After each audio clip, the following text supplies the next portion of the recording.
Setiap orang harus lebih dulu punya perencanaan keuangan saat menetapkan tujuan investasi. Mungkin kelihatannya mudah saat dibayangkan. Kenyataannya, banyak dari kita yang meraba-raba karena kita tidak tahu harus mulai dari mana, atau kita tidak tahu jalan mana yang memberi kepastian. Sederhananya, semuanya dimulai dengan mengetahui apa yang benar-benar penting di dalam tujuan Anda. Dan untuk mengetahui sisanya, tetaplah simak video ini hingga selesai.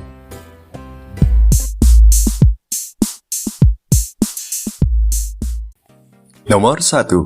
Tahu apa yang menjadi prioritas sebelum mulai berinvestasi. Mengetahui tujuan apa yang ingin Anda capai itu sangat penting. Misalnya, apa Anda ingin membeli rumah dalam beberapa tahun ke depan, melunasi biaya sekolah, menabung untuk masa pensiun, atau yang lainnya. Jika demikian, fokuslah untuk mengumpulkan uang untuk itu.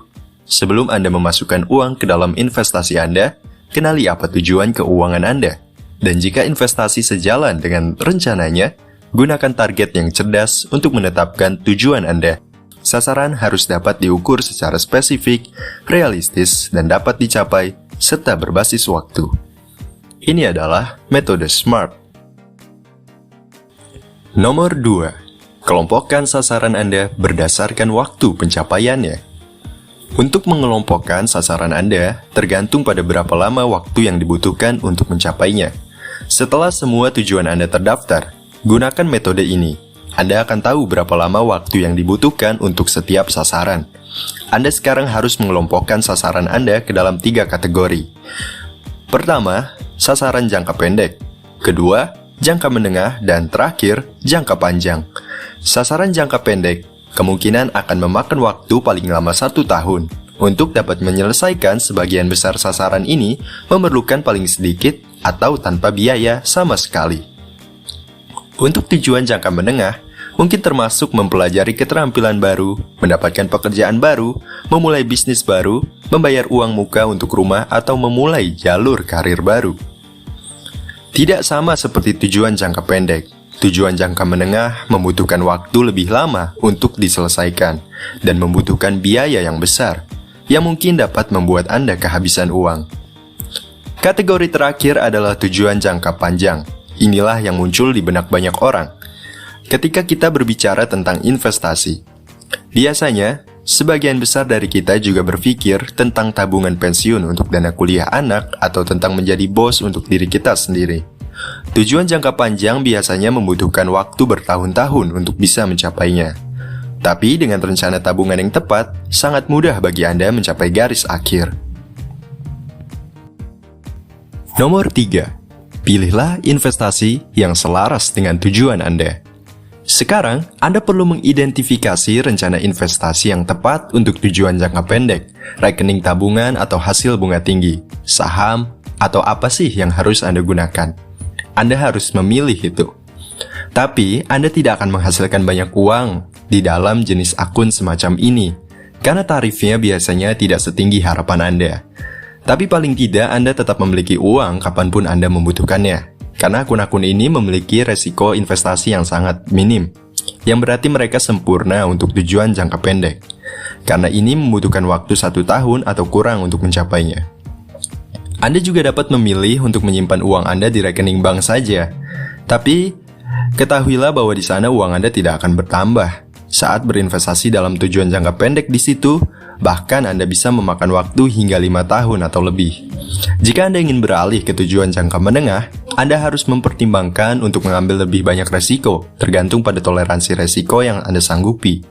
Jika Anda ingin mendapatkan hasil yang lebih baik, Anda dapat mengalokasikan sejumlah kecil uang untuk portofolio Anda di saham yang berkualitas tinggi, melalui uang yang diperdagangkan di bursa atau Exchange Traded Fund, yang disingkat juga ETF. Biasanya ini yang bekerja paling efisien bagi mereka yang memiliki tingkat toleransi resiko yang tinggi. Karena terkadang saham berkualitas tinggi bisa sangat anjlok nilainya. Jika Anda tidak memiliki banyak kerugian di sana, Anda dapat memindahkan uang itu ke pasar uang atau rekening bank yang berbunga tinggi. Dan untuk tujuan jangka panjang seperti pensiun, Anda akan membutuhkan rencana yang berbeda lagi, karena sifat dari tujuan ini biasanya memberikan satu waktu yang cukup untuk mengganti seluruh kerugian yang terjadi selama bertahun-tahun itu. Ini adalah alasan utama Anda harus menggunakan saham saat berinvestasi. Berinvestasi di saham semudah kedengarannya. Anda bisa menggunakan bantuan broker online untuk membantu pekerjaan Anda. Saya akan menyarankan Anda untuk berinvestasi di sekuritas yang berbeda, agar tidak semua hilang. Jika satu investasi sia-sia, Anda juga dapat berinvestasi dalam satu keranjang saham melalui reksadana atau ETF, Exchange Traded Fund. Lakukan ini dengan sangat hati-hati. Terkadang, Anda akhirnya membayar biaya yang terlalu tinggi untuk investasi tersebut. Cara yang lebih mudah untuk melakukannya adalah dengan menggunakan dana target waktu. Ini sangat cocok untuk tujuan pensiun, investasi atau tabungan dana kuliah untuk anak-anak Anda. Nomor 4. Pertimbangkan seberapa berani Anda mengambil resiko. Ingatlah untuk mempertimbangkan seberapa besar Anda bersedia untuk mengambil resiko. Sebagian besar rencana atas investasi Anda akan meningkat atau menurun tergantung pada seberapa bersedia Anda mengambil resiko. Karena itu, sebelum melakukan investasi apapun, Anda harus mempertimbangkan seberapa besar resiko yang akan Anda ambil serta tagihannya. Jika Anda harus menjalankan rumah tangga, saya mengerti bahwa Anda tidak mau memiliki resiko yang sangat tinggi. Mengingat kebutuhan anak, mengurus tagihan rumah, dan makan, jadi cara terbaik untuk meminimalisir resiko Anda adalah dengan tidak mengambil resiko lebih dari 4% atau 5% dari seluruh portofolio Anda. Artinya jika Anda mempertaruhkan 4% dari portofolio 10 juta rupiah, Anda membatasi potensi kerugian Anda. Hanya Rp400.000 untuk setiap investasi. Nomor 5. Gado-gado. Nah, ini bukanlah tentang gado-gado yang makanan itu, tapi ini tentang membangun portofolio yang terdiversifikasi. Kita semua tahu nasihat yang mengatakan, jangan pernah menaruh semua telur Anda di dalam satu keranjang. Berinvestasi di area tertentu terkadang dapat memberikan hasil yang sangat memukau, tapi itu bukan ide yang baik untuk menginvestasikan semuanya di dalam satu area. Lepaskan hasil luar biasa yang Anda harapkan. Buang semua ekspektasi Anda.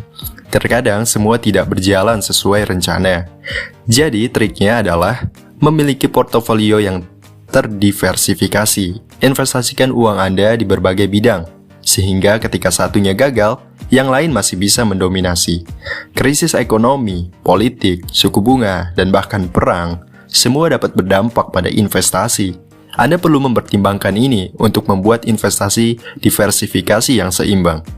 Portofolio adalah salah satu strategi terbaik untuk menjaga dari naik turunnya pasar.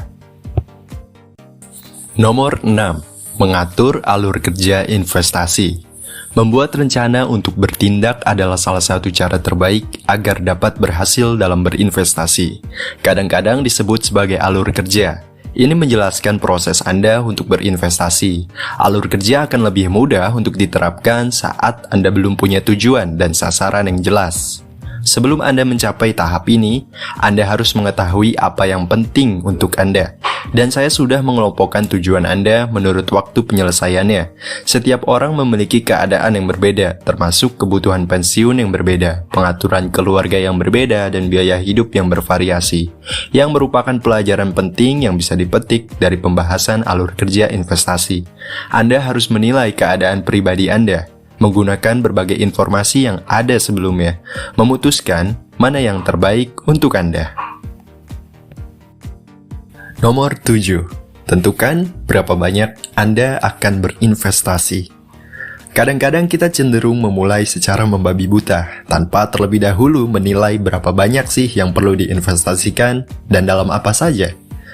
Memang lebih mudah melakukannya tanpa pertimbangan untuk menghindari kerja keras dan jerih payah, karena tidak perlu banyak berpikir dan melakukan banyak riset. Kenyataannya mengetahui jumlah pasti untuk berinvestasi harus selalu menjadi hal yang sangat utama. Anda harus menentukan saat-saat apa Anda akan membutuhkan uang atau berapa banyak Anda harus menabung setiap tahun untuk memenuhi target keuangan Anda ketika datang ke masa pensiun. Namun untuk tujuan yang lebih spesifik, ada perencanaan pendidikan. Anda dapat merekayasa ulang jumlah yang harus Anda tabung. Apakah Anda mulai menabung saat kelahiran anak atau 1 tahun lagi di masa mendatang? Tidak masalah kapan Anda mulai menabung, tapi intinya adalah ketika Anda tahu berapa banyak yang harus diinvestasikan dalam waktu yang Anda miliki, Anda akan selangkah lebih maju. Nomor 8. Secara teratur, lakukan investasi di emas. Sekarang, setelah Anda mengerti semua itu, dan jika Anda mau mulai berinvestasi, Anda juga harus memastikan bahwa Anda bersedia memeriksa tujuan investasi Anda secara teratur, sehingga Anda tahu di mana posisi Anda dari waktu ke waktu. Dapat dimengerti jika tujuan Anda berubah. Terkadang itulah mengapa Anda perlu mencarinya dan mengubahnya jika perlu. Biasanya, tujuan jangka menengah dan jangka panjang menjadi jangka pendek seiring berjalannya waktu. Jadi ketika Anda mencapai titik ini, Anda harus mempertimbangkan kembali strategi investasi Anda. Jika kita bersikap realistis, apa gunanya memiliki semua uang Anda di saham? Jika Anda memiliki waktu 1 tahun untuk bekerja sebelum pensiun, dengan melakukan check-in rutin pada tujuan Anda, portofolio Anda pasti akan tertata, karena Anda akan menyesuaikannya jika perlu. Dan Anda berhasil mencapainya. Yang perlu Anda lakukan adalah memikirkan dengan cermat seperti apa tujuan jangka pendek, tujuan jangka menengah, dan tujuan jangka panjang Anda, dan mulailah berinvestasi tergantung pada kerangka waktunya. Ingat juga untuk mengetahui berapa banyak yang harus Anda keluarkan untuk setiap sasaran, sehingga tidak akan mengagetkan Anda jika hasilnya tidak sesuai. Jika Anda mempertahankan disiplin yang tepat dan tetap berpegang pada rencana investasi Anda, saya pikir Anda akan siap dalam perjalanan ini. Saya tidak akan menjamin itu akan mudah, jalannya pasti berbatu. Tapi jika Anda mengikuti langkah-langkahnya, saya sudah memberitahu Anda dengan visi yang jelas, Anda akan menjadi ahli dalam berinvestasi. Teman-teman, terima kasih banyak telah menonton. Semoga harimu menyenangkan dan sampai jumpa di hari berikutnya.